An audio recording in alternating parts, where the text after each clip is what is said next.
Hello, Hindi கற்போமாங்க. தமிழில் வேற்றுமை உறுப்பு அப்படிங்கிறதுக்கு என்னென்னு உங்களுக்கு தெரியும். ஐ, கு, ஆல், விட, மீது அப்படின்னு சொல்கிறோம். அதே மாதிரி ஹிந்திலையும் உண்டு. கோ, சே, கேலியே, கா, கே, கி, மே, பர் எல்லாம் தான் வேற்றுமை உறுப்பு. ஒன்று ஒன்றா பார்ப்போம். இது நம்ம தமிழில் கு அப்படின்னு சொல்கிற வேற்றுமை உறுப்பு தான் கோ அப்படின்னு சொல்லணும். ஹிந்தியில் கிட்டத்தட்ட அதே உச்சரிப்பு பாருங்கள். ஸோ உங்களுக்கு நீங்கள் அந்த மாதிரி சொல்கிற பொழுது நீங்கள் அதே கூவை போட்டு சொல்லிக்கலாம்.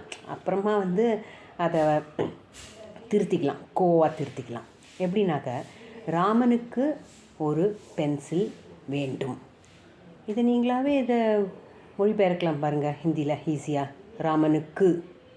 ராமனுக்குன்னே சொல்லிக்கங்க. முதல்ல ஒரு ஏக் பென்சில் வேண்டும்னா சாஹியே.